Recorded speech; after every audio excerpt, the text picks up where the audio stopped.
واجب چھوٹ جائے یا کسی واجب یا رکن میں 3 دفعہ سبحان ربی الاعلی اتنے کہنے کی بقدر تاخیر ہو جائے تو سجدہ سہو واجب ہوتا ہے. جیسے نماز میں جو ارکان ہے نا، رکوع ہے، قیام ہے، یہ چھوٹ جائے یا سجدہ چھوٹ جائے تو پھر سجدہ سہو نہیں ہے. لیکن اگر ان کے علاوہ چیزیں کوئی چھوٹ گئی، جیسے تحیات پڑھنا بھول گئے آپ، 2 رکعت کے بعد کھڑے ہونا تھا، بیٹھ کے پھر کھڑے ہونا تھا تیسری رکعت کے لیے، تو 2 رکعت کے بعد بیٹھنا بھول گئے تو بھی سجدہ سہو واجب ہے. تاخیر ہو گئی، آپ نے التحیات پڑھی، پھر تیسری رکعت کے لیے آپ کو فرض نماز یا واجب میں یا سنت مؤکدہ میں کھڑا ہونا تھا تو آپ نے درود شریف پڑھ لیا تو تاخیر ہو گئی، تو ایسی صورت میں سجدہ سہو واجب ہوتا ہے. باقی اس پر کتابیں ملتی ہیں سجدہ سہو کے مسائل پر، بہتر ہے وہ خرید لیں. سجدہ سہو کا صحیح طریقہ کیا ہے؟ محمد صدام انڈیا سے سجدہ سہو کا صحیح طریقہ بتا دیں. بھائی محمد صدام صاحب، سجدہ سہو کا صحیح طریقہ یہ ہے کہ التحیات مکمل پڑھنے کے بعد دائیں طرف السلام علیکم ورحمۃ اللہ سلام پھیریں، اس کے بعد 2 سجدے کریں جیسے نمازوں میں سجدے کیے جاتے ہیں، پھر دوبارہ بیٹھیں، پھر التحیات پڑھیں، پھر درود شریف دعا پڑھ کے دونوں طرف سلام پھیر لیں. اس کے علاوہ بھی سجدہ سہو کے کچھ طریقے حدیث میں وارد ہوئے ہیں، تو جتنے طریقے حدیث میں وارد ہوئے ہیں وہ سارے طریقے جائز ہیں. یہ والا طریقہ احناف کے ہاں افضل اور بہتر ہے. تو یہ میں اس لیے کہہ رہا ہوں کہ ایک دفعہ میں نے ایسے کلپ ریکارڈ کروا دیا تھا کہ یہ سجدہ سہو کا طریقہ ہے، تو لوگوں نے حدیثیں لکھ کے بھیجنا شروع کر دی اور مجھ میں ملامت بھی شروع کر دی کہ دوسرا فلاں طریقہ ہے فلاں طریقہ ہے. تو کسی کی بات کو سمجھنا چاہیے، میں نے یہ کبھی نہیں کہا کہ وہ دوسرے طریقے ناجائز ہیں، تو اس لیے ان حدیثوں کو ہمارے خلاف آپ حجت کے طور پہ پیش نہیں کر سکتے. تو احناف کا یہ مذہب ہے کہ حدیث میں جتنے طریقے سجدہ سہو کے وارد ہوئے سب جائز ہیں. فقہاء کا اختلاف افضلیت میں ہے کہ یہ والا افضل ہے یا وہ والا افضل ہے، تو احناف کے ہاں یہ والا طریقہ زیادہ افضل ہے. کیا سجدہ سہو کے مختلف طریقے ہیں؟ کیا نماز میں ہر قسم کی غلطی میں ایک ہی طرح کا سجدہ سہو کیا جائے گا یا الگ الگ غلطیوں میں الگ الگ طریقے سے سجدہ سہو کیا جائے گا؟ نہیں، سجدہ سہو کا طریقہ بھی بتا دیں. مسز ملک اسلام آباد سے، سجدہ سہو کے حدیث میں مختلف طریقے ہیں اور ان تمام طریقوں پہ عمل کرنا جائز ہے. اور اب چونکہ مختلف طریقے ہیں تو فقہاء نے ہر فقیہ کی اپنی ایک رائے ہوتی ہے. امام شافعی نے اپنی ایک رائے قائم کی کہ بھئی یہ والا طریقہ بہتر ہے، امام احمد بن حنبل نے اپنی ایک رائے قائم کی، امام ابو حنیفہ نے اپنی ایک رائے قائم کی. تو جائز تو سارے طریقے ہیں، لیکن چونکہ بر صغیر میں یہاں پورے انڈیا، پاکستان، بنگلہ دیش اور افغانستان سب میں امام حنیفہ کی فقہ کو فالو کیا جاتا ہے، تو انہی کی رائے اکثر بیان کی جاتی ہے. وہ یہی ہے جو عام طور پہ مشہور طریقہ ہے کہ التحیات پڑھنے کے بعد سیدھے ہاتھ کی طرف سلام پھیریں، پھر 2 سجدے کریں، 2 سجدے کرنے کے بعد پھر التحیات درود شریف دعا پڑھ کے دونوں طرف سلام پھیر کے نماز ختم. اور اگر کسی نے التحیات پڑھنے کے بعد دعا اور درود شریف پڑھنے کے بعد دعا مکمل کرنے کے بعد دونوں طرف سلام پھیر کے سجدہ سہو کیا تو یہ بھی سب سے بہتر ہے. تو یہ طریقہ امام ابو حنیفہ رحمہ اللہ کے ہاں بہتر ہے. باقی حدیث میں جتنے طریقے ہیں سب طریقے سے کیا جا سکتا ہے. وسوسوں کی وجہ سے کیا سجدہ سہو کرنا ہوگا؟ اگر نماز میں وسوسے آئے اور وسوسوں سے ہمارا دھیان کھو گیا تو کیا سجدہ سہو کرنا ہوگا؟ دیکھیں، وسوسوں سے دھیان کھو جائے اس سے کچھ نہیں ہوتا. غلطی ہوئی ہے کہ نہیں ہوئی ہے، تو غلطی ہو گئی، آپ نے نماز کے کسی رکن میں تاخیر ہو گئی یا کوئی واجب آپ سے چھوٹ گیا تو پھر ایسی صورت میں آپ سے سجدہ سہو لازم ہوگا. اور واجب چھوٹنے کا یقین ہو، وہم نہ ہو، 100% یقین ہو کہ بھائی مجھ سے واجب چھوٹ گیا یا رکن میں تاخیر ہو گئی ہے تو ایسی صورت میں سجدہ سہو واجب ہوگا. اگر یقین نہیں ہے تو واجب نہیں ہوتا. اور اگر کوئی رکن ہی چھوٹ جائے، یقین ہو رکن کے چھوٹنے کا، جیسے رکوع چھوٹ گیا، سجدہ چھوٹ گیا، تو پھر تو پوری نماز دوبارہ پڑھنی پڑتی ہے. کون سی غلطی سے سجدہ سہو واجب ہے؟ نماز میں کون سی ایسی غلطی ہے جس سے سجدہ سہو کرنا ضروری ہو جاتا ہے، اور کون سی ایسی غلطی ہے کہ سجدہ سہو نہ بھی ہو، نہ بھی کرے تو نماز صحیح ہو جاتی؟ یہ سوال بھی ذہن صاحب نے اسپین سے پوچھا ہے. یہ تو پورا آپ نے ایک چیپٹر پوچھ لیا مجھ سے. دیکھیں، نماز میں اگر کوئی واجب ٹوٹ جائے تو بھی سجدہ سہو ہے، فرض یا واجب میں تاخیر ہو جائے تو بھی سجدہ سہو ہے، اور ایک رکن کو چھوڑ کر دوسرے رکن میں آپ مشغول ہو جائیں تو بھی سجدہ سہو ہے. میں اس کی مثالیں دے دیتا ہوں. مثال کے طور پر سورہ فاتحہ کے بعد پہلی 2 رکعتوں میں، فرض کی رکعتوں میں سورت ملانا واجب. اگر آپ نہیں ملائی سورت آپ نے بھولے سے تو آپ سجدہ سہو کریں گے، نماز ادا. التحیات آپ بھول گئے تو بھی سجدہ سہو سے نماز ادا ہو جائے گی. اور یہ تو ہے کہ کون سے ارکان آپ بھول گئے، ٹھیک ہے نا، یعنی جو واجب آپ سے چھوٹ گیا. واجب یا فرض میں تاخیر سے بھی سجدہ سہو واجب ہوتا ہے. مثال کے طور پر آپ سنت مؤکدہ پڑھ رہے تھے، 4 سنت ظہر سے پہلے ہو گئی، یا وتر پڑھ رہے تھے، یا فرض نماز پڑھ رہے تھے. دوسری رکعت کے بعد آپ نے التحیات پڑھ کے کھڑے ہونا تھا، لیکن آپ کھڑے نہیں ہوئے بلکہ آپ درود شریف پڑھ لیا. آپ نے خاص مقدار تو اعلی آل ابراہیم تک آپ نے آلی جو ہے نا اللہم صلی علی محمد وعلی آل محمد کما صلیت علی، یہاں تک آپ نے درود شریف پڑھ لیا تو تاخیر سے آپ پر سجدہ سہو واجب ہوگا. لیکن نوافل میں تاخیر سے نہیں ہوتا، نوافل میں 2 رکعت کے بعد درود شریف پڑھ لیں تو. اسی طرح آپ نے تیسری رکعت کے بعد کھڑا ہونا تھا، لیکن یعنی امام کے پیچھے آپ نماز پڑھ رہے ہیں، امام نے سلام پھیرا، آپ کی 1 رکعت باقی تھی، آپ نے کھڑے ہونا تھا لیکن آپ کھڑے نہیں ہوئے بلکہ امام کے ساتھ آپ نے سلام پھیر لیا. تو سلام پھیرنے سے کیا ہوا ہے کہ آپ کو جانا چاہیے تھا قیام میں، لیکن آپ وہ رکن چھوڑ کر ایک دوسرے رکن میں چلے گئے، اور السلام علیکم، السلام تک آپ نے سلام کا لفظ اپنی زبان سے نکال دیا، تو بھی آپ کو پھر آخر میں سجدہ سہو کرنا پڑے گا، کیونکہ ایک رکعت آپ کی باقی تھی اور آپ سلام پھیر لیا آپ نے، تو ایک رکن چھوڑ کر آپ دوسرے رکن میں مشغول۔ تو یہ کچھ احکام ہیں جو عام طور پہ لوگوں سے غلطیاں ہو رہی ہوتی ہیں، تو ان غلطیوں میں آپ سجدہ سہو کریں گے تو نماز ادا ہو جائے گی۔ اور اگر آپ نے نماز کا کوئی رکن چھوڑ دیا تو پھر سجدہ سہو سے نہیں۔ مثال کے طور پر نماز کے بعد آپ کو آخر میں یاد آیا میں تو رکوع کیا ہی نہیں ہے، نماز کے بعد یاد آیا، تو رکوع چھوڑنا تو ایک فرض چھوڑ دیا نا آپ نے، رکن چھوڑ، تو اس کی سجدہ سہو سے تلافی نہیں ہوگی۔ یا نماز میں ترتیب الٹ دیں آپ کہ رکوع آپ نے چھوڑا تو تھا، لیکن سجدے میں جا کے یاد آیا کہ میں نے رکوع نہیں کیا ہے، تو پھر آپ کھڑے ہوں گے، دوبارہ رکوع کریں گے، پھر دوبارہ سجدہ کریں گے، تو یہ ترتیب جو آپ سے چینج ہوئی ہے نا، اس کی وجہ سے بھی آپ کو بہتر یہ ہے کہ بہشتی زیور جو کتاب ہے مسائل جامع الرشید والوں نے چھاپی ہے تسہیل بہشتی زیور کے نام سے، وہ کتاب آپ گھر میں رکھیں۔ اس فَأَتْبَعَهُمْ فِرْعَوْنُ بِجُنُودِهِ، فرعون کی بدبختی آپ دیکھو، جب انسان اللہ معاف فرمائے، یہ سب کے ساتھ ہی ہوتا ہے، جب گناہوں کی دلدل میں پھنستا ہے نا، اسے کوئی نصیحت سمجھ میں نہیں آتی۔ میں تو سوچتا ہوں کہ یہ ہم فرعون کے بارے میں پڑھ رہے ہیں، لیکن ہمارے حضرت فرمایا کرتے تھے کہ میں جب قرآن پڑھتا ہوں تو مجھے اپنے بارے میں زیادہ خوف ہوتا ہے۔ ہم لوگ بھی تو اسی طرح کے ڈھیٹ ہیں بھائی، کتنے لوگ ہیں بے نمازی ہیں، کب سے نصیحتیں سن رہے ہیں، نماز کی توفیق نہیں ملتی، داڑھی کی توفیق نہیں ملتی، پردے کی توفیق نہیں ملتی، نظر کی حفاظت کی توفیق نہیں ملتی۔ فرعون کے پاس وسائل زیادہ تھے، ہمارے پاس وسائل کم ہیں۔ تو فَأَتْبَعَهُمْ فِرْعَوْنُ بِجُنُودِهِ، اپنی آنکھوں سے دیکھ رہا ہے کہ یہ راستے ان کے لیے بنے، میرے لیے نہیں بنے، یہ تو معجزہ ہو گیا، تو جس خدا نے ان کے لیے بنایا ہمارے لیے تھوڑی بنائے گا وہ۔ لیکن جب انسان شہوت میں اندھا ہو جاتا ہے تو اسے کچھ بھی سمجھ میں نہیں آتا۔ قرآن میں آتا ہے نا کہ لوط علیہ السلام کی قوم لڑکوں سے بدفعلی کی عادت پڑ گئی تھی اس کو، اللہ بچائے اس عذاب سے۔ یہ بیماری کیا عذاب زیادہ ہے، کیونکہ بڑھاپے میں بھی نہیں چھوٹتا پھر یہ، اور اس کی عمر ہوتی ہے بیماری لگنے کی، جب ٹین ایجر لڑکے ہوتے ہیں نا ان میں اس بیماری لگنے کا خطرہ ہوتا ہے، اس وقت وہ اپنی حفاظت کر لیں، ہمیشہ محفوظ رہیں گے۔ بات موضوع سے تھوڑی ہٹ رہی ہے، دیکھو ایک بات کا بہت زیادہ خیال کیا کرو، میں نے بہت لوگوں کو دیکھا ہے بالکل احتیاط اپنے بچوں کی حفاظت نہیں کرتے۔ کل میں نے دیکھا کہ ایک صاحب کسی کے بچے کو پیار کر رہے ہیں، ایسے گال پہ ہاتھ لگا کے، بری حرکت ہے، یہ وہ زمانہ نہیں ہے۔ میں نہیں کہہ رہا ہوں ان کی نیت پہ ہمیں کوئی شک ہے، کسی بچے کو ہاتھ مت لاؤ، اپنے بچے کے سوا پیار کرنا ہے بس سر پہ ہاتھ، بس اس سے آگے کسی کو فری نہ ہونے دو بچوں کے ساتھ۔ کوئی بھی بچے کو پیار کرتا ہے، گال پہ پیار کر رہا ہے، ماتھے پہ پیار کر رہا ہے، اس کو منع کرو بھائی، نہیں کرو یہ کام، دور رہو، بس زیادہ سے زیادہ مسافہ۔ بالکل غیرت ختم ہو گئی ہے، حالات کا پتہ نہیں ہے کہ کیا حالات سوسائٹی میں چل رہے ہیں، مسجدوں میں، مدرسوں میں، یونیورسٹیوں میں، کالج میں،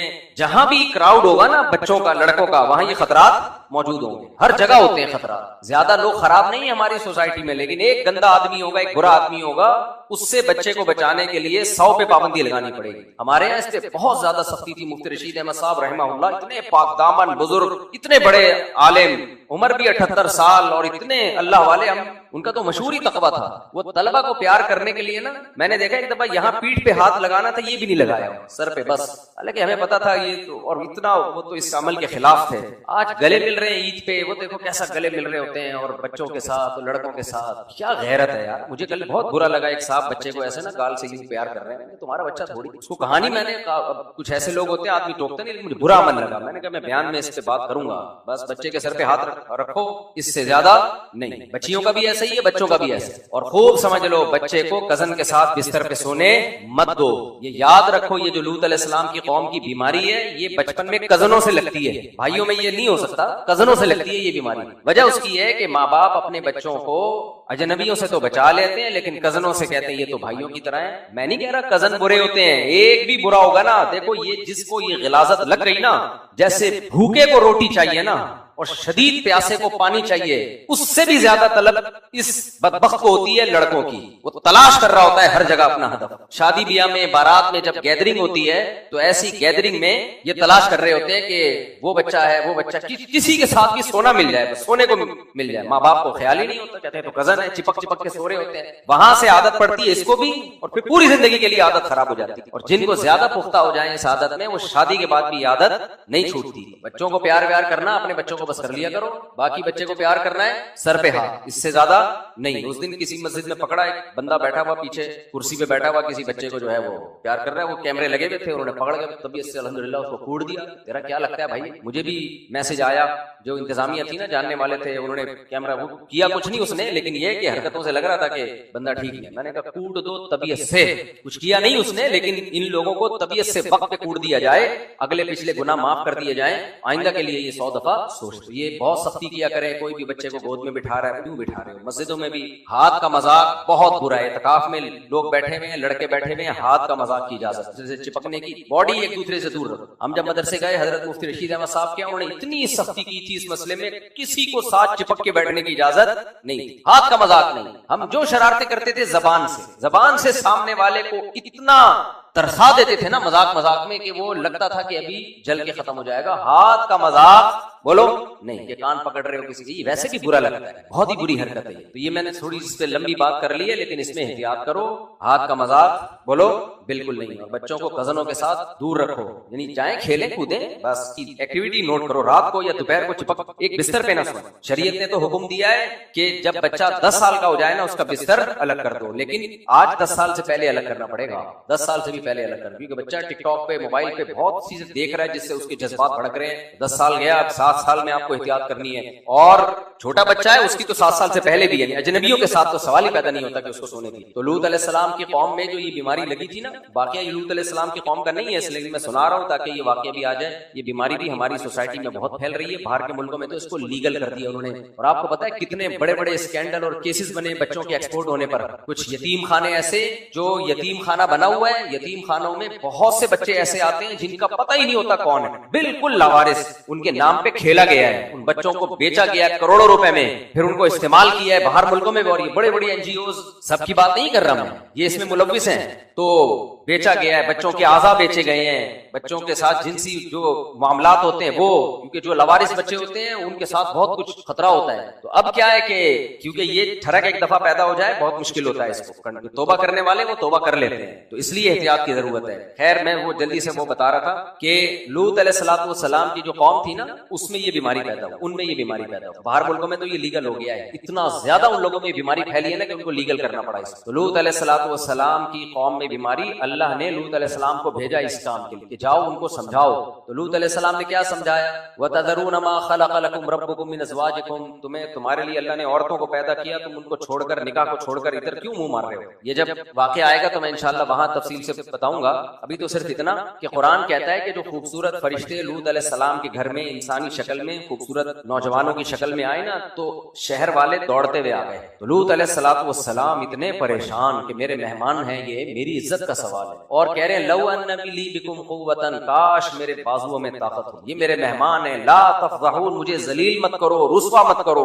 کیسے کیسے غیرت آئی جاتی ہے نا کہ یار منہ مارنے کے لیے 20 جگہ ہیں, ادھر ہی کیوں آ رہے ہو. لیکن قرآن کے الفاظ ہیں لعمرک انہم لفی سکرتہم یعمہون. اے محمد صلی اللہ علیہ وسلم, ہمیں آپ کی عمر کی قسم, وہ نشے میں مدہوش. نشے کا مطلب شراب نہیں پیوی تھی, جو دماغ میں ان کے خمار چڑھا ہوا تھا نا, ان کو ذرا غیرت نہیں آ رہی تھی. لوط علیہ السلام کو وہ پیغمبر نہیں مانتے تھے, لیکن اتنا تو مانتے تھے نا کہ یہ قوم کے شریف ترین انسان ہے, عزت دار آدمی ہے. دیکھو کوئی زانی ہوتا ہے لیکن اپنے دوست کی بیوی پہ نظر نہیں ڈالتا, وہ دوست کی بہنوں پہ نظر نہیں ڈالتا, کہتا ہے یہ نمک حرامی ہے, یہ غیرت کے خلاف ہے کہ ایک شخص نے مجھے اپنے گھر میں بٹھایا, میں اسی کے گھر میں آستین کا سانپ بن جاؤں. ایسے بھی غیرت مند لوگ ہوتے ہیں, کہتے ہیں منہ کالا کرنا ہے, طوائف خانے بہت ہیں, ادھر چلے جاؤ. لیکن لوط علیہ السلام کی قوم کو یہ غیرت بھی نہیں آ رہی. تو قرآن کہتا ہے کہ اللہ نے فرمایا کہ یہ نشے میں مدہوش. تو جب لوط علیہ السلام کی پریشانی دیکھی ہے نا ان فرشتوں نے, اور دیکھا کہ یہ تو بالکل یہ حالت ہو گئی ہے, کاش میرے بازوؤں میں طاقت ہوتی, کاش میرا بڑا قبیلہ ہوتا, جنگ لڑتا میں تم سے. تو پھر اللہ نے لوط علیہ الصلوۃ والسلام کو تسلی دی ہے,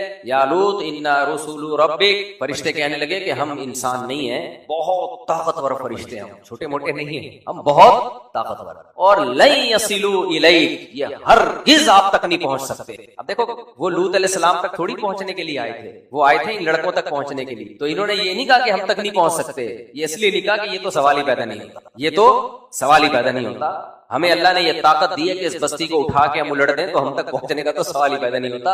آپ کو جو خطرہ ہے پہلے آپ کو کراس کر کے ہم تک آئیں گے, تو آپ تک بھی ہرگز نہیں پہنچیں گے. آپ نے کرنا یہ ہے فَأَسْرِ بِأَهْلِكَ, کہ آپ اپنے گھر والوں کو جو آپ کے ساتھ ایمان میں شریک ہیں ان سب کو لے کے نکل جائیں. یہ حصار اللہ توڑوا دے گا, ان کی آنکھیں اندھی ہو جائیں گی, ان کو نظر نہیں آئے گا, اور آپ نکل جائیں. لوط علیہ السلام اتنے پریشان تھے نا کہ میں نکل جاؤں, عذاب کب آئے گا, انہوں نے کہا صبح آئے گا. تو لوط علیہ السلام چاہ رہے تھے فوراً آئے, اتنے پریشان ہو گئے تھے لوط علیہ السلام کہ ان کو فوراً تباہ کرو. حالانکہ پیغمبر سب سے زیادہ رحم دل ہوتے ہیں. اتنے بیزار آ گئے تھے اس قوم سے کہ فوراً عذاب آئے تو فرشتوں نے تسلی دی الیس الصبح بقریب، آپ کو پتہ نہیں ہے صبح کا وقت قریب آنے والا ہے اور یہ صبح ان پہ قہر بن کے نازل ہوگی. تو پھر جب نکلے تو آپ کی بیوی بھی ساتھ میں نکل گئی. وہ لوگوں کو مخبری کرتی تھی. وہ کیا کرتی تھی؟ مخبری بتاتی تھی وہاں لڑکے ہیں، وہاں لڑکے. ایسی کچھ عورتیں ہوتی ہیں پیسے لے کے نا، اس طرح کے کچھ لوگ بھی ہوتے ہیں، کچھ عورتیں بھی ہوتی ہیں جو یہ گندے کام کر رہی ہیں پیسے لے کے. پیسہ ایسی چیز ہے جس میں غیرت نہیں ہے نا، دنیا کی محبت ہے، اس سے پیسے سے جو چاہے کروا لو. یہ ساری دنیا سے محبت کا. آج ہم نے جو سورت پڑھی ہے موسیٰ علیہ الصلوۃ والسلام کے جو فرعون کے دربار میں ایک شخص فرعونیوں میں سے ایمان لے آیا تو فرعونیوں کو سمجھا رہا ہے یا قومی انما هذه الحیات الدنیا متاع، دیکھو یہ دنیا کی زندگی تھوڑی سی ہے، اس چکر میں پیغمبر کا انکار مت کرو. یہ حکومت، یہ ریاست کب تک رہے گی ہماری؟ یہ تھوڑی سی زندگی ہے، بہت زیادہ نہیں ہے.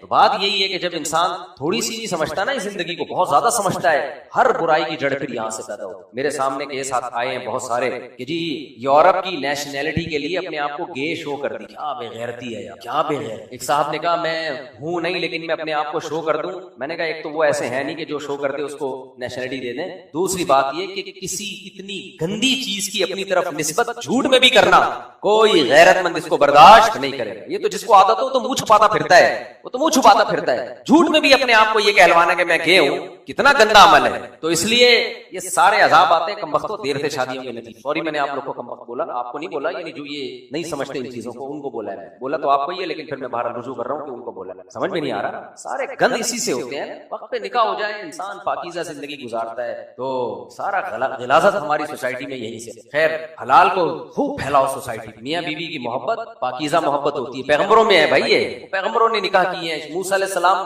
پھر وہ 4 شادیاں بولوں گا پھر وہ خواتین غصہ کریں. ابراہیم علیہ السلام کی شادیاں دیکھ لو، موسیٰ کلیم اللہ کی شادیاں دیکھ لو، یعقوب علیہ السلام دیکھ لو، ہمارے نبی کا عمل دیکھ لو. پتہ نہیں کیا تم لوگ کا دماغ خراب ہو. تم لوگ کو نہیں کہہ رہا میں، آپ کے علاوہ کی باتیں تھکاوٹ بہت ہے. صحیح بات یعنی غلط باتیں نہیں. چلتے ہیں میرے بھائی ہم. تو اللہ تعالیٰ نے اس قوم کو تباہ کیا اور لوط علیہ الصلوۃ والسلام نے اللہ سے یہ بھی دعا کی تھی مجھے اس قوم سے بھی نجات دے. انی لعملکم من القالین، میں اس عمل سے نفرت کرتا ہوں. اور اللہ نے احسان بیان کیا کہ ہم نے ناپاک قوم سے ان کی نجات دے دی. کس سے نجات دے دی؟ تعمل الخبائث، گندے عمل کرنے والوں سے لوط علیہ السلام کو ہم نے بچا لیا. تو ان کی بیوی بھی یہ مخبری کیا کرتی تھی. تو اللہ نے لوط علیہ السلام سے کہا تھا آپ لوگ نکلو اپنے جو ایمان والوں کو لے کے اور اپنے گھر والوں کو لے کے، پیچھے مڑ کے نہیں دیکھنا کیونکہ اس قوم پر عذاب آئے گا. فجعلنا عالیہا سافلہا، اللہ نے اوپر والا حصہ الٹ کے نیچے کر دیا اور پتھروں کی بارش بھی ہوئی پہلے. تو حکم دیا پیچھے مڑ کے نہیں دیکھنا، بس عذاب آئے گا. اب ایمان والوں کو تو پتا تھا آ رہا ہے عذاب، بس اللہ نے منع کیا مت دیکھو. لوط علیہ السلام کی بیوی نے بولا دیکھو تو صحیح ہو کیا رہا ہے. اس کو شک ہوتا ہے نا اللہ کے وعدوں پہ.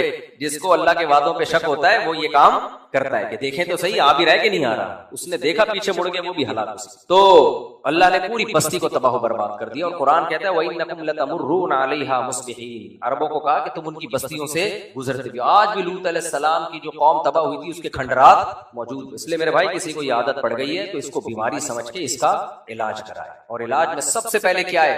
سب سے پہلے تو شادی کرے، وہ نکاح کرے. اور لیکن لت زیادہ پڑ گئی ہو نا تو خالی نکاح سے یہ عادت چھوٹتی نہیں ہے، تو چھوڑنی پڑے گی.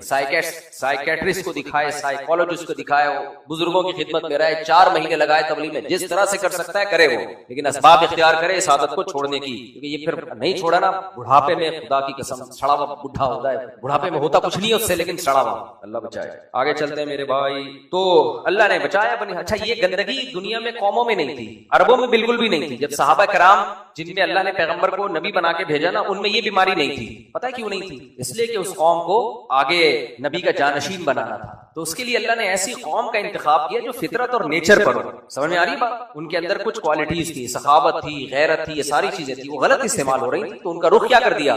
صحیح. کیونکہ یہ اس طرح کی قوم تو حضرت علی کے دور میں ہمیں ملتا ہے کہ کہیں جنگوں میں، اجمیوں میں لڑائی ہو رہی تھی تو وہاں جنگ میں پتہ چلا کہ جی کوئی اس طرح کا شخص ہے تو حضرت علی نے جلانے کا حکم دیا اس کو. تو لیکن زندہ جلانا بہرحال فقہا کے نزدیک جائز نہیں ہے اس روایت کی پوری تحقیق. لیکن بہت غضبناک ہوئے کیونکہ عرب جانتے ہی نہیں تھے یہ کیا ہوتا ہے. بھائی ایسا بھی ہوتا ہے. تو یہ چیز ہمیں نہیں ملتی. ایک عربوں میں جب اسلام آیا ہے تو صحابہ کے دور میں یہ نہیں ملتا ہمیں کہ نبی صلی اللہ علیہ وسلم کے پاس کوئی کیس آ جاؤ. یہ جو آج کل لڑکوں کو ہینڈ پریکٹس کی عادت ہے نا، اس کا بھی کوئی کیس نہیں ملتا. اس سے پتہ چلتا ہے یہ نیچرل نہیں ہے. یہ ایک دوسرے سے سیکھ کے یا فحش موویز دیکھ کے یا لڑکوں سے سن کے یہ بیماری پیدا ہوتی ہے. جو ڈاکٹر باز کہتے ہیں نا یہ تو ہر شخص کرتا ہے، یہ ان کو نہیں پتا بیچاروں کو کہ ہر شخص نہیں کرتا ہے. یہ سیکھتا ہے انسان دائما، اس پر نہیں. نیچرل تھوڑی ہے. نیچرل ہے بالغ ہوتے ہی انسان کے دل میں بیوی کی طلب پیدا ہوتی ہے، یہ ہے نیچرل. باقی سب دائیں بائیں سے سیکھے ہوئے میں ہیں, سمجھ رہے یہ بات, ادھر سے سن کے ادھر سے سن کے. جیسے شراب نیچرل نہیں ہے, مسلمان نہیں پیتے, لیکن گورے کہتے ہیں پتہ نہیں اس کے بغیر تم زندہ کیسے رہتے ہو. بھائی تمہاری سوسائٹی کی بیماری ہے, ہر ایک کی بیماری نہیں ہے. تو عربوں میں بھی یہ نہیں تھا. اس کی مثال کیا ہے؟ حضرت عثمان ابن مظعون رضی اللہ تعالیٰ عنہ کہتے ہیں کہ ہم سفر میں ہوتے تھے بیویوں سے دور, تو ہمیں بہت زیادہ زنا سے اپنے آپ کو بچانا مشکل ہو رہا تھا, یہاں تک کہ ہم نے ارادہ کیا کہ ہم اپنے آپ کو خسی کر دیں, یعنی کوئی ایسی دوا لے لیں یا آپریشن کر لیں کہ مردانہ قوت ختم ہو جائے تاکہ زنا کا خطرہ ختم ہو جائے. کہتے ہیں نبی نے ہمیں اس کام سے منع کیا کہ مت خسی ہو, فرمایا کہ تمہیں نکاح کرنا ہے تاکہ تمہاری اولاد ہو. تو آپ دیکھو انہوں نے یہ بھی تو خیال آ سکتا تھا کہ بھائی ہاتھ سے خواہش پوری کر لے, نہ صرف ذہن ہی نہیں آ رہا کسی کا, اور نبی نے بھی نہیں کہا کہ یہ کر لو, ہاتھ سے خواہش پوری کر لو. اس سے پتہ چلتا ہے کہ یہ حرام ہے, یہ بھی حرام ہے, ناجائز ہے, زنا سے کم گناہ ہے. تو یہ سب چیزیں سوسائٹی میں شامل ہو گئی, اور ان سب کے پیچھے کیا ہے؟ دیر سے شادی. چلو بھائی, یا بنی اسرائیل, ہاں فاتبعہم فرعون بجنودہ, فرعون کو خیال آیا چلو بھائی ہم بھی نکل لیتے ہیں. پاگل کے بچے, تیرے لیے نہیں ہے یہ تیرے لیے, تو اپنی آنکھوں سے دیکھ رہا ہے اتنا بڑا معجزہ. لیکن میں بار بار کیا کہہ رہا ہوں, جب دماغ پہ انسان کے گناہ چڑھتا ہے تو کچھ نصیحت سمجھ میں نہیں آتی. لالچ اور یہ ہوس یہ سب تو آگے گیا ہے. اللہ تعالیٰ نے بھی انتظار کیا جب تک پورا لشکر سمندر کے بیچ میں نہیں آ گیا نا, پورا لشکر, اور بنی اسرائیل کا آخری فرد بھی جب تک نکل نہیں گیا, لاسٹ پرسن بھی جب تک آؤٹ نہیں ہوا ہے, اور فرعونیوں کا سارا لشکر پانی میں نہیں آیا ہے, اس وقت تک اللہ نے پانی کو ملانے کا حکم نہیں دیا. جیسے ہی بیچ میں آیا اللہ نے سمندر کو حکم دیا. قرآن میں آتا ہے فَكَانَ كُلُّ فِرْقٍ كَالطَّوْدِ الْعَظِيمِ, ایسے پانی آ کے رکا تھا پہاڑوں کی طرح, جیسے جمع ہو رہا ہے نا ایسے رک گیا. تو فرعونی پورا لشکر آیا, اللہ نے پانی کو ملا دیا. فرعون کو تو ایک ہوتا آیا ہے, جیسے ہی اس کو ہوتا لگا نا پانی میں, اس کو یقین ہو گیا اب میں مر رہا ہوں. قال آمنت انه لا الہ الا الذی آمنت به بنو اسرائیل. عربی میں ایک ہوتی ہے ضمیر شان, ہو کا مطلب ہر جگہ وہ نہیں ہوتا, یہ پروناؤن ہر جگہ نہیں ہے, بلکہ اس کا مطلب ہوتا ہے قصہ یہ ہے. تو فرعون کہنے لگا, یہ نہیں کہا کہ میں موسیٰ کے رب پہ ایمان لے آیا, میں خدا پہ ایمان لے آیا, یا اجمالی بات کرتا میں ایمان لے آیا. کہتا ہے انہو, بات یہ ہے کہ ہمارے استاد اس کا جب ترجمہ کرتے تھے کہتے تھے جیسے کسی کی دھنائی ہو رہی ہو نا, تو کہہ رہے بھائی بات تو سنو, بات یہ ہے, ایک منٹ ذرا. وہ ایک دم بات نہیں بتاتا. کیوں نہیں بتاتا؟ اس لیے کہ اس کو پتا ہوتا ہے بات جیسی کمپلیٹ کروں گا ایک تھپڑ اور آئے گا, تو پہلے روک رہا ہوتا ہے کہ بات یہ ہے کہ تاکہ اگلا کہے کہ کوئی ہے بہت ہی کوئی یونیک قسم کی بات کرنے والا ہے, تاکہ اتنی دیر کم از کم چماٹوں سے بچت ہو جائے. کہ ایک منٹ سنو تو صحیح بھائی, بات تو سنو یار. وہ کہتا ہے کیا بات ہے؟ کہتا ہے بتاتا ہوں ذرا ریلیکس. فرعون کا بھی یہی اسٹائل. انہو کہنے لگا, فرشتوں سے کہنے لگا بات یہ ہے کہ کیوں مار رہے ہو بھائی مجھے. آمنتو, میں ایمان لایا اس رب پہ جو بنی اسرائیل کا خدا ہے. کس کا خدا ہے؟ پوری لوکیشن بتا رہا ہے. کیا فرشتوں کو کنفیوز نہ ہو جانا کہ خدا, پھر کہیں گے تو خدا تو خود ہی اپنے آپ کو مانتا ہے. نہیں, وہ خدا جس پر بنی اسرائیل ایمان لائے. اللہ نے کہا آل. اس سے پہلے موسیٰ علیہ السلام نے بددعا دی تھی فرعون, بہت زیادہ ظلم ہو گئے نا. سورہ یونس میں موسیٰ علیہ السلام نے فرمایا ربنا انک آتیت فرعون وملأہ زینۃ واموالا فی الحیاۃ الدنیا. اے اللہ تو نے فرعون کو اور اس کے درباریوں کو دنیا کی زیب و زینت بہت دی ہے, بڑی لگژری لائف دی ہے. لیضلوا عن سبیلک, عن سبیلک, اس کا نقصان یہ ہو رہا ہے یہ لوگوں کو تیرے راستے سے ہٹ. یہ غریب ہوتے نا گمراہ نہیں کر پاتے. دیکھو یہ ہمیشہ سے یہ لوگوں کا ایک معیار رہا ہے, وہ دولت مند کو فالو کرتے, لگژری لائف اسٹائل والوں کو فالو. غریب چاہے حق پر بھی ہوگا نا, وہ کہتے ہیں اگر یہ اتنا یہ حق پر ہے تو یہ سائیکل پہ کیوں آ رہا ہے. اچھا لوگ ویسے بے شک جتنا مرضی بولتے رہے, مولوی لوگ ہے گاڑیاں آ گئی, بنگلے آ گئے, لیکن سنتے اسی مولوی کو ہے جس کے پاس پیسہ ہے. غریب مولوی کو بھی لفٹ نہیں کراتے. یہ بتا دو, مولوی بھی ان کو وہی اچھا لگتا ہے جو لش پش اور ٹھش پش باتیں کرتا ہو. جو بیچارے سادہ سے مولوی ہیں نا, کتنا علم ان کے پاس ہو, بس ویسے کہیں گے مولوی سادہ ماشاءاللہ نے, سنتے نہیں ہے. کہتے ہیں یہ اس کو کیا پتا یار, کیا رکشے میں آ رہا تھا اس دن, چینچی پہ بیٹھا ہوا جا رہا تھا, اس کو کیا پتا. تو یہ دماغ میں ویسی ایک پتہ نہیں کہاں سے سوئی ادھر سے آ کے لوگوں کی سوئی اٹک گئی ہے کہ لوگ سمجھتے ہیں گاڑی ہے, بنگلہ ہے اور لگژری لائف ہے, کیا ہوگا یہ. اچھا ایک اصولی بات یاد رکھو, یہ ایک حقیقت ہے کہ غربت سے انسان کی جو مینٹیلٹی ہے وہ لو ہوتی ہے. یہ بھی ایک گراؤنڈ ریئلٹی ہے, یہ حقیقت ہے. غربت سے کیا ہوتا ہے, غریب آدمی کے اندر کچھ وہ کوالٹی نہیں ہوتی جو کس میں ہوتی ہیں, امیر میں. امیر میں استغنا ہوتا ہے, اس کی سوچ کیا ہوتی ہے, یہ ایک حقیقت ہے. کیوں اونچی ہوتی ہے؟ اس لیے کہ پیٹ بھرا ہوا ہے, اس کا استغنا ہے نا اس میں. غریب بیچارہ سارا دن کس میں لگا رہے گا کہ پیٹ بھر جائے میرا, تو اس کی وہ آگے سوچ جاتی نہیں ہے. لیکن یہ قاعدہ کلیہ نہیں ہے, سمجھ میں آ رہی ہے بات, یہ قاعدہ کلیہ نہیں ہے. کلیہ کیوں نہیں ہے قاعدہ؟ اس لیے کہ بعض لوگ غریب ہو کے علم کی جو ان کے پاس دولت ہوتی ہے نا، اس علم نے ان کے اندر احساس برتری پیدا کر دیا ہوتا ہے. نالج یہ بھی تو ایک دولت ہے نا. تو میں نے ایسے علماء بہت دیکھے ہیں جو بہت سے بھی زیادہ غریب، لیکن نالج اتنی ہے کہ اس نالج نے ان کو سپیریئر بنا دیا ہے. اب ان کی طبیعت میں استغنا ہے، کیونکہ وہ ان کو پتا ہے ہمیں پتا ہے، اس کو پتا نہیں ہے. تو ایسے غریب کو جس کے پاس نالج ہو، پھر اس کو محض غربت کی بیس پہ آپ یہ کہیں گے اس بیچارے کو کیا پتا، یہ غلط ہے. اس کا مطلب آپ نے دولت ہی کو مقصود بنا لی. تو پیغمبروں کو یہ جو غربت کے تانے ملے ہیں نا، وہ اسی بیس میں ملے ہیں کہ آپ کے پاس تو کچھ بھی نہیں ہے. وہ یہ نہیں دیکھ رہے کہ بھائی ان کے پاس جو نالج ہے، ان کی باتیں سنو، ان کا استغنا بھی تم سے زیادہ ہے، ان کے پاس نالج بھی تم سے زیادہ ہے. تو ویسے جرنلی یہ بات درست ہے کہ جو پیسے والے لوگ ہوتے ہیں ان کا دماغ تھوڑا سا ہائی ہوتا ہے، کیونکہ جب آپ کا پیٹ ہی نہیں بھرا ہوا، آپ کے خرچے پورے نہیں ہو رہے، تو آپ کو سوچنے کا موقع کہاں ملے گا؟ آپ تو بس یہی دیکھو گے یار ٹماٹر کا ریٹ کیا چل رہا ہے، کہاں بڑی بڑی باتیں آپ کے دماغ میں آئیں گی کہاں. اس لیے اپنی طرف سے جان کر غریب بننے کی کوشش نہیں کریں. اپنی طرف سے کوشش کرے، پیسہ آئے پھر نہیں آئے تو اللہ اسی میں خوش رکھے، پھر علم کو فوکس کریں اور استغنا پیدا کریں. یہ کرنا چاہیے. آگے چلتے ہیں میرے بھائی. فَأَتْبَعَهُمْ فِرْعَوْنُ بِجُنُودِهِ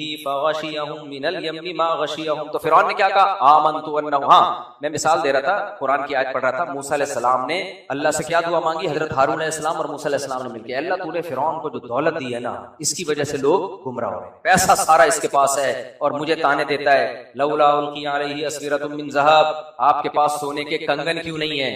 آپ کے محلات کے نیچے سے نہریں کیوں نہیں بہتی ہیں؟ مسکین ہے، مجھے مسکنت کے تانے، غربت کے تانے اور خود عیاشی والی زندگی. تو دلائل کی دنیا میں میرا پلڑا بھاری ہے، لیکن لوگ دلائل سے متاثر نہیں ہوتے، لوگ لائف کو دیکھتے. تو اے اللہ ربنا اطمس علی اموالہم واشدد علی قلوبہم، اے اللہ ان کے مال کو برباد کر دے، فرعون چھین لے ان سے یہ نعمت. اور دوسرا، موسیٰ علیہ السلام اتنا بیزار تھے فرعون کے ظلم سے کہ ان کو یہ اب ایک وقت تک تو موسیٰ علیہ السلام نے کوشش کی فرعون ایمان لے آئے، لیکن بار بار دیکھ رہے ہیں معاہدے توڑ رہا ہے، ظلم کرتا چلا جا رہا ہے. پھر اللہ سے بددعا کی، واشدد علی قلوبہم، اے اللہ اس کے دل پہ مہر لگا دے، فلا یؤمنوا حتی یروا العذاب العلیم، تیرا دردناک عذاب دیکھنے سے پہلے یہ ایمان نہ لے کر آئے. موسیٰ علیہ السلام کو یہ خطرہ تھا کہ اللہ تو معاف کرنے والا ہے، ایسا نہ ہو کہ فرعون اینڈ میں ایمان لے آئے اور سارے اگلے پچھلے گناہ معاف ہو جائیں، تو یہ جو ہماری قوم پہ ظلم ہے اس کا انتقام کون لے گا؟ سمجھ میں آ رہی ہے بات کہ نہیں آ رہی ہے؟ وہ جانتے تھے نا اللہ کا اپنا اصول میں بہت پکا ہے، جو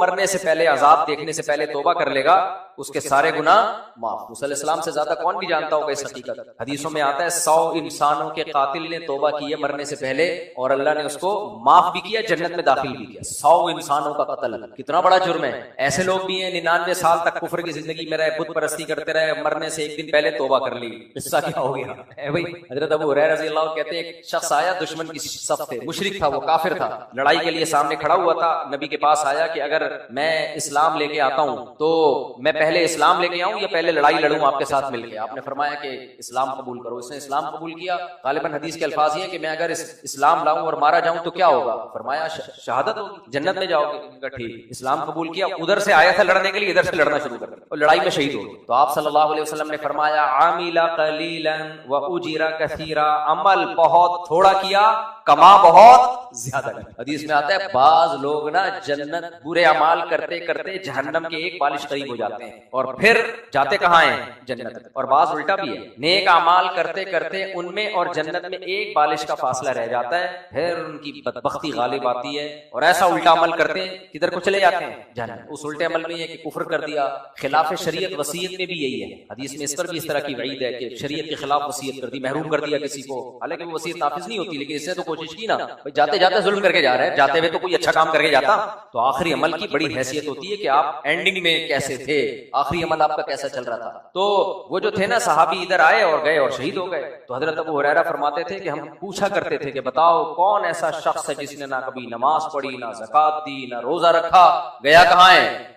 تو موسیٰ علیہ السلام کو یہ معلوم تھا کہ اتنا ستایا اس نے. اچھا، لوگوں کو یہ بات سمجھ میں نہیں آتی. موسیٰ علیہ السلام نے بددعا کر دی، پیغمبر تو بڑے رحم دل ہوتے ہیں، بددعا تو جائز نہیں ہے. دیکھو جس پہ گزری ہوتی ہے نا اس کے جذبات کا اعتبار ہو. آج بہت سے لوگ کہہ رہے ہوتے ہیں نا کہ بعض ملکوں میں جنگ ہو رہی ہے، میں نام بھی لوں گا، وہ چاہتے ہیں سلو نہ ہو، جنگ چلتی رہے، یہ ہو جائے وہ ہو جائے، یہ کر دو وہ کر دو، کیونکہ خود پہ گزر نہیں رہی. اپنے بچے مرنا شروع ہوں، اپنے بچے کٹنا شروع ہوں، پھر سب کہیں گے کچھ لو کچھ دو کی پالیسی اختیار کرو. دوسرے پہ ہے اڑا دو مار دو، دونوں طرف موتیں ہو رہی ہیں، کوئی بات نہیں، مرتے رہے دونوں طرف. جب اپنے اوپر گزرتی ہے پھر انسان کیا کرتا ہے؟ یار اس کو کسی بھی طریقے سے بند کرواؤ. تو اس لیے جو مبتلا مبتلا بھی ہوتا ہے نا، اس کے لیے ٹرم یوز ہوتی ہے مبتلا بھی، جس پہ گزر رہی ہوتی ہے اس کی رائے کا اعتبار ہوتا ہے. سمجھ میں آ رہی ہے بات کہ نہیں آ رہی؟ جس پہ گزر رہی ہے اس کی رائے کا اعتبار ہے. اس کی مثال ایسے، ایک مولوی صاحب لیٹے ہوئے تھے، بیمار تھے، تو لوگ کہہ رہے تھے کہ کوئی کہہ رہا تھا ان کو کریلے کا جوس پلاؤ، جس پہ گزر رہی ہے اس کی رائے کا اعتبار ہے، اس پہ سنا رہا. مولوی صاحب کی آنکھ نہیں کھلی، پھر بھی مدہوشی میں نا کمزوری، ویکنیس بہت زیادہ ہو گئی. کسی نے کہا شوگر بڑھ گئی ہے، کریلے کا جوس پلاؤ. کوئی کیا کہہ رہا ہے، کوئی کیا کہہ رہا ہے، کوئی کہہ رہا ہے جی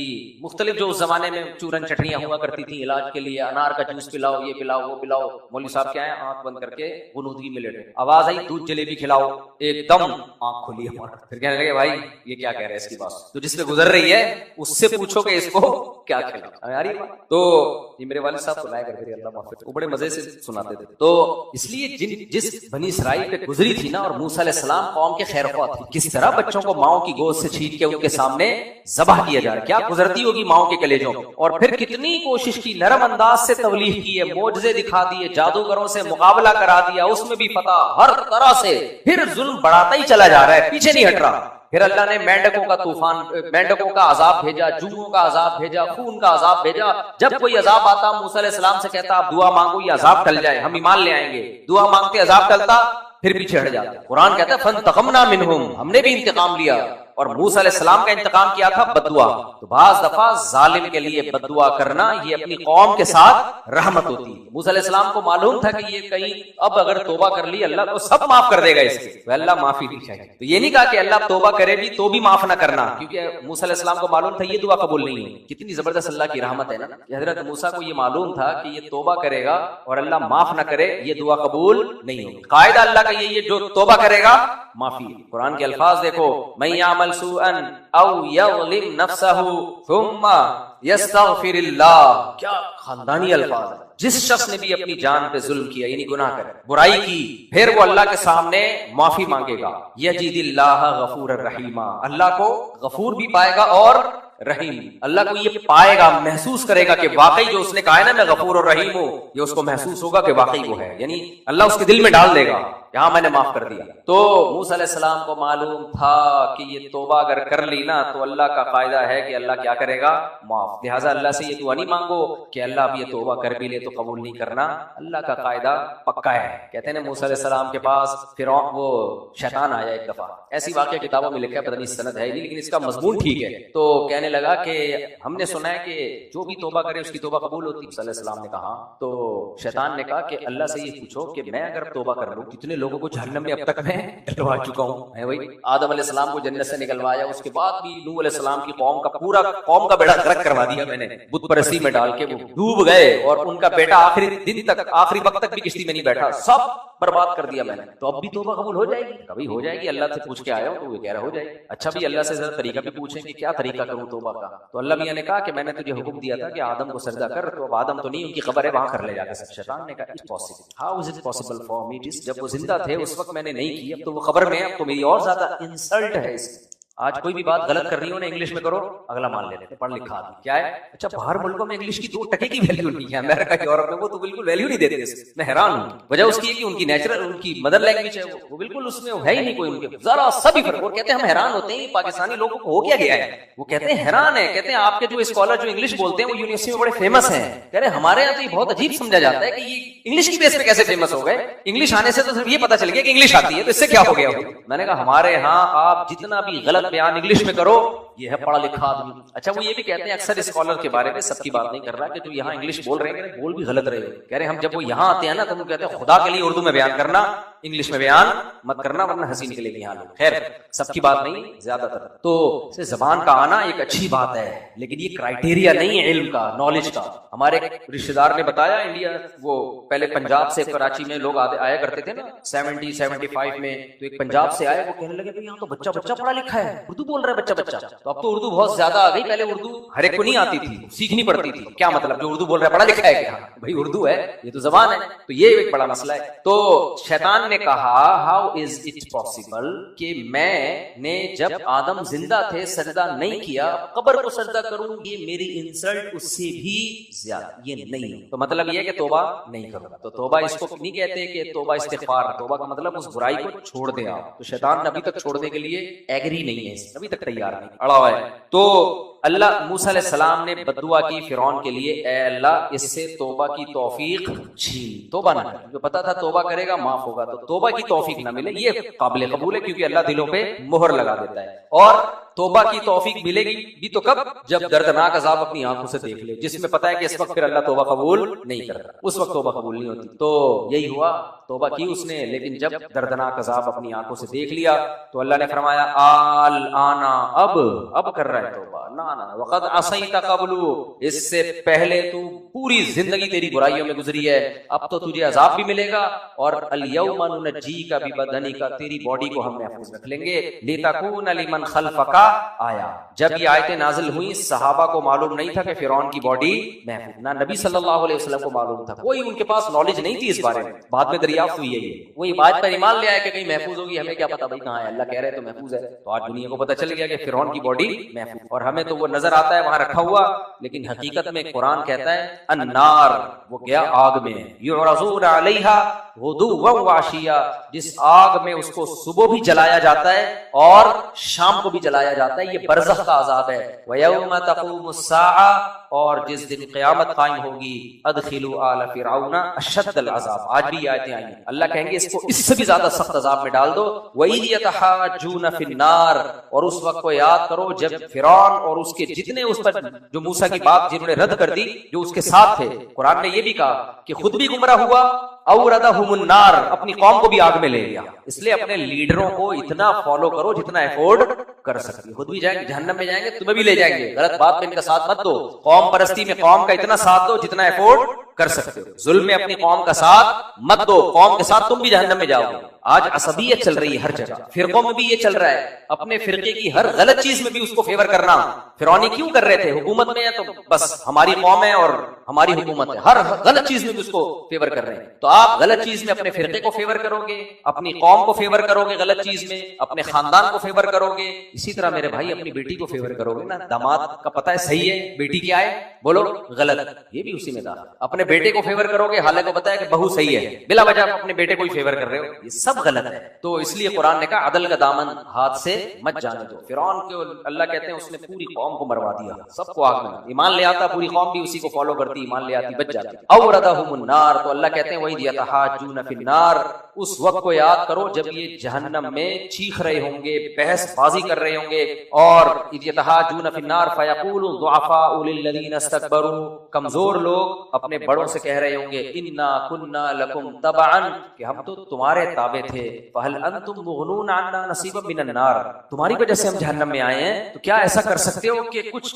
طاقت استعمال کر کے، کچھ سفارش کروا کے اس آگ کو ہم سے کم کر دو، اس کو ہم سے کیا کر دو، ہم سے بچا لو، یہ اس عذاب میں کمی کروا لو۔ فَيَقُولُ الضُّعَفَاءُ لِلَّذِينَ اسْتَكْبَرُوا إِنَّا كُلٌّ فِيهَا، ہاں وہ کہیں گے إِنَّا كُلٌّ فِيهَا، وہ کہیں گے ہم اس آگ سے تمہیں جب بچاتے جب ہم خود اس میں نہ ہو۔ إِنَّ اللَّهَ قَدْ حَكَمَ بَيْنَ الْعِبَادِ، اللہ اپنے بندوں کے درمیان فیصلہ کر چکا ہے۔ تو یہ تو دنیا کا عذاب ہے بھائی، برزخ کا، تو اللہ کہتے ہیں آخرت میں تو آگ میں جلتے رہے، اتنی تھوڑی سی زندگی کی خاطر اپنی ہمیشہ کی زندگی کو اس نے برباد کر دیا۔ تو بس اب یہ چند آیتیں پڑھ کے مکمل کرتا ہوں۔ اللہ فرماتے ہیں وَأَضَلَّ فِرْعَوْنُ قَوْمَهُ وَمَا هَدَىٰ، فرعون تباہ و برباد ہوا، فرعون خود بھی اپنی قوم کو بھی گمراہ کیا، سیدھا راستہ نہیں دکھایا۔ پھر اللہ بنی اسرائیل پر احسانات، جو آج کتنا ظلم دوبارہ دنیا میں کر رہے ہیں، سب سے زیادہ قرآن نے اپنے احسانات پہ گنوائے ہیں۔ قرآن کیوں گنوا رہا ہے؟ کہ حرکتیں ان کی ٹھیک، کہ کیسے میں نے تم کو ظلم کی چکی سے بچایا تھا، اب تم حدیث قرآن میں آتا ہے یسعون فی الارض فسادا، ہمیشہ زمین میں فساد مچاتے رہے، ہمیشہ مچاتے رہے، ان کی ہسٹری ہے یہ۔ ہاں کچھ لوگ مستثنا ہیں، سارے یہودی ایک جیسے نہیں ہیں، لیکن من حیث القوم یہی ہے اور رہے گا ان کا۔ ہٹلر نے کیا، غلط کیا، ہٹلر کو سپورٹ نہیں کرتے، جو اس نے یہودیوں کے ساتھ کیا ظلم کیا، لیکن قرآن کیا کہتا ہے وَكَذَلِكَ نُوَلِّي بَعْضَ الظَّالِمِينَ بَعْضًا، بعض ظالموں کو ہم بعض ظالموں سے پٹواتے ہیں۔ تو ابھی یہی کر رہے ہیں پوری دنیا۔ ابھی ایران سے لڑائی شروع ہو گئی، افغانستان اور پاکستان کی لڑائی، پھر ایران کی لڑائی دنیا سے، یو اے ای میں بدامنی، اس سب کے تانے بانے ملتے کہاں سے جا کے؟ اگر یہ فلسطین کا مسئلہ نہ کھڑا ہوتا تو یہ سب کچھ ہوتا دنیا میں؟ سب کی ہر جگہ ٹریولنگ ہوتی، تجارت کو فروغ ہوتا، مذہبی آزادی ہوتی، سب سکون اطمینان کی زندگی گزارتے، لیکن ہر فساد کی جڑ میں آپ کو کون ملے گا؟ یہ ہے حساب۔ تو اس لیے اللہ احسانات گنواتے ہیں، یا بنی اسرائیل، اے بنی اسرائیل، قد انجیناکم من عدوکم، ہم نے تمہیں تمہارے دشمن سے بچایا ہے۔ اچھا یہ پھر ان پہ پھٹکار کیوں آئی ہے؟ اتنا کچھ ہونے کے بعد بھی اپنے پیغمبر کو انہوں نے سمندر پہ آ کے کھڑے ہو گئے تو ہم تو مارے گئے، ہم تو پکڑے گئے، اس طرح کی باتیں کر رہے ہیں۔ پھر آگے بھی اس طرح کے واقعات ہیں، اللہ فرماتے ہیں ہم نے تم پہ من و سلوہ اتارا، اور موسیٰ علیہ السلام کو نا پھر اللہ نے تورات دینے کے لیے بلایا کہ اب آزادی ملی ہے، اب اپنی ریاست ہوگی، اپنی اسٹیٹ ہوگی، اللہ کا قانون ہوگا، اب نظام میں اللہ کا دین آئے گا۔ ابھی تو انڈیویجولی عبادت کر رہے تھے، نظام اللہ کی مرضی کا ہوگا۔ تو بنی اسرائیل نے کہا ہم جب تک نظام نافذ نہیں کریں گے جب تک آپ اللہ کی کتاب نہیں لے آتے جا کے۔ تو موسیٰ علیہ السلام کوہ طور پہ گئے اللہ سے ہم کلام ہونے کے لیے، کتاب لینے کے لیے۔ بنی اسرائیل نے کیا کیا، کیونکہ جادو وادو تو مصر میں بہت چلتا تھا نا، یہ بھی کچھ سیکھ چکے تھے وہاں سے۔ تو سامری تھا ایک جادوگر، اس نے کیا کیا کہ فرعونی جو غرق ہوئے تھے نا ان کا زیور بہت تھا، سونا وونا گولڈ، وہ سارا گولڈ بنی اسرائیل کو مل گیا۔ تو اس نے کیا کیا، وہ سارے گولڈ کو جمع کر کے ایک بچڑا بنایا۔ کیا بنایا؟ اور اس میں ایسی کوئی سائنس تھی، اس کی کوئی ایسی سائنس تھی کہ وہ بچڑا باقاعدہ آواز نکالتا تھا، جیسے گائے کی آواز نہیں ہوتی، کوئی ٹیکنیکل سسٹم کر دیا ہوگا اس نے، یا کوئی جادو ہوگا۔ اور وہ لیا اس نے، وہاں سے مٹی اٹھائی جو اس بچڑے میں ملائی، جہاں سے جبریل علیہ الصلوۃ والسلام جو فرشتے تھے نا ان کے گھوڑوں کی ٹاپیں، تو اس نے دیکھا اس گھوڑے کے جو پاؤں ہیں اس میں کوئی خاص برکت ہے یا کیا ہے، اب قرآن نے زیادہ ڈیٹیل ہمیں نہیں بتائی ہے۔ اور وہاں سے اس نے وہ مٹی اٹھائی جہاں جبریل علیہ الصلوۃ والسلام کے گھوڑے کے پاؤں لگے، وہاں سے مٹی اٹھا کے اس سونے کو پگھلا کے ڈالی ہے، پتہ نہیں کیا کیا ہے، بیل کی آوازیں آنا شروع۔ اور پھر کہنے لگا ھذا الہکم و الہ موسیٰ، یہ ہے تمہارا بھی معبود اور موسیٰ کا بھی، اس کی عبادت کیا کرو۔ چونکہ مشرک لوگوں کے ساتھ رہتے رہتے نا شرک سے انسیت سی ہو گئی تھی۔ بہت اہم پوائنٹ کی بات ہے، اللہ کرے کھوپڑی شریف میں اتر آئے۔ ہمارے حضرت فرمایا کرتے تھے کچھ لوگ مزاج کے توحیدی ہوتے ہیں، کس کے توحیدی؟ مزاج، اور کچھ لوگ مزاج کے مشرک ہوتے ہیں، عملی طور پہ وہ موحد ہوں گے، توحید پرست، مزاجن کیا ہوتے ہیں؟ مشرک، یعنی شرک والی باتیں ان کو اپیل زیادہ کرتی ہیں۔ اور کچھ مزاج کے توحیدی ہوتے ہیں، ان کو توحید ویسے ہی ذاتی طور پہ پسند ہوتی ہے۔ اسی طرح کچھ مزاج کے بدعتی ہوتے ہیں، وہ پریکٹیکلی بدعت نہ کریں لیکن ان کو بدعتیں اٹریکٹ کرتی ہیں، چاہتے ہیں کچھ نیا ہوتا رہے، کچھ حلوے مانڈے، کچھ یہ، کچھ مزار پہ کچھ فلانا، کچھ ڈھمکانا۔ قرآن و سنت یہ کہ بھائی قرآن میں نہیں، حدیث میں، ان کو عجیب سا لگتا ہے، یار یہ کیا باتیں کر رہے ہیں، قرآن و سنت میں نہیں ہے تو کیا ہو گیا، نیکی کا کام ہے، کچھ نہ کچھ ہونا چاہیے۔ سمجھ میں آ رہی ہے بات؟ کچھ میلے ٹھیلے، کچھ رنگینیاں، ایسا خشکا سا دیوبندیوں کا اسلام، بالکل دیوبندی بھی آج کل بہت سے بدعتی ہیں، ایسے وہابڑے، نہ فاتحہ، مر گیا سنت کے مطابق کفن دیا، غسل، کفن، دفن، نہ فاتحہ، نہ قرآن خوانی، نہ حلوے، نہ مانڈے، ابے مر گیا مردود، نہ فاتحہ نہ درود۔ یہ کیسی میت ہے یار؟ تو محبت ہی نہیں ہے ماں باپ سے، تو ان کا مزاج یہ ہوتا ہے کہ ان کو چیزیں پسند ہی نہیں ہوتی۔ ہمارے حضرت تو اس پہ بہت سخت ہے، مفتی رشید احمد صاحب رحمہ اللہ، انہوں نے تو وصیت کی تھی میں مر جاؤں گھر پہ بھی نہیں آئے کوئی بات نہیں، مر گیا کوئی ایسی بات نہیں، سب نے مرنا ہے، ہم بھی مر گئے، بس قریبی جو بیٹے بہو ہے وہی وہ بس تعزیت کر رہے ہیں پتلی گلی سے۔ فرمایا میری اہلیہ کا اگر پہلے انتقال ہو گیا، ادھر کسی کو گھسنے کی ضرورت، بس وہیں سے فون پہ یا چند لوگ آ کے تعزیت کریں، پتلی گلی سے نکلے، کوئی بات نہیں۔ مزاج ہے نا یہ، یار کام کے لوگ ہیں، یہ تھوڑی کہ اب مر گئے تو بھڑ ہاں ہائے بہن، وہ جو ہوتی ہیں نا خاتون کے شوہر مر گئے تھے تو پڑوسا نے آ کے تعزیت کر رہی تھی، بہن مننے کے ابا کیا کرتے تھے، تو انہوں نے کہا وہ کہ عورتوں کو دیکھتے تھے، یعنی تعریف کر رہی ہیں، کبھی نگاہ بھر کے کسی عورت کو انہوں نے نہیں، بڑے چل رہی ہوتی ہیں۔ اچھا خواتین کے ہاں یہ ہوتا ہے کہ جب میت پہ نہ جاتی ہیں تو ان کی شاپنگ کی باتیں میت پہ بھی چلتی، تو شوہر مر گیا، ہائے ہائے مننے کے ابا بہت اچھے، بہن یہ دوپٹہ کہاں سے خریدا، وہ پھر وہ جو بیوہ ہے نا وہ روتے روتے بس کیا بتاؤں، اس دن آئے اتنا کھایا کہ صبح پولیس سے بھی نہیں اٹھے، پھر کھا اتنا زیادہ لیا تھا مننے کے ابا نے کہ صبح پولیس سے بھی نہیں اٹھے، بولٹن مارکیٹ سے خریدا تھا میں نے، پھر وہ پورا پروگرام چل رہا تھا، اللہ یہ تو بہت افسوس ہوا، اتنی جوانی میں چلے گیا، وہاں ذرا سستا مل جاتا ہے، رونا دھونا اور خرید و فروخت ساتھ ساتھ چل رہی۔ خیر میں کیا کہہ رہا تھا یار، یہ دائیں بائیں میں بہت نکل رہا ہوں آج۔ ہاں وہ بچڑے کی بات کر رہا تھا، نہیں یہ اس سے پہلے کوئی بات، ہاں مزاج کے بدعتی، مزاج کے بدعتی کا مطلب کچھ لوگ مزاج کے بدعتی نہیں، جیسے مجھے نا عاملوں سے کبھی بھی متاثر ہوا ہی نہیں، میرے میں سافٹ ویئر ہی نہیں ہے بچپن سے ہی، حالانکہ کتنے لوگ کہتے تھے یہ عامل ایسا، بڑے بڑے نیک لوگوں کو میں نے دیکھا وہ کہتے ہیں یہ عامل ایسا، یہ میرے پر اثر ہی نہیں ہوتا، زیادہ چماٹ مارو اس کو پاگل کا بچہ۔ اسی طرح یہ جو لوگ کرتے ہیں نا نظر اتارنے کے لیے مرچیں جلا رہے ہیں اور سل بٹے گھما رہے ہیں، اور یہ جو فلیتے پلیتے اور یہ یرقان کے ہیپاٹائٹس کے لیے وہ جو پیلے پتے، مجھے بچپن سے ان چیزوں سے نفرت ہے، تو بندہ مر جائے یہ پتے نہ لٹکائے اپنے گلے میں، سمجھ میں آ رہی ہے کیا ہے یار فضول چیز، علاج کراؤ اللہ سے دعا مانگو ختم۔ میں نے زندگی میں نہیں الحمدللہ کبھی تعویذ ڈالا اپنے گلے، مجھے مزاجن ان چیزوں سے عجیب سی گھن آتی ہے۔ ایک پٹا دھاگا یہاں بندھا ہوا ہے، ایک دھاگا یہاں.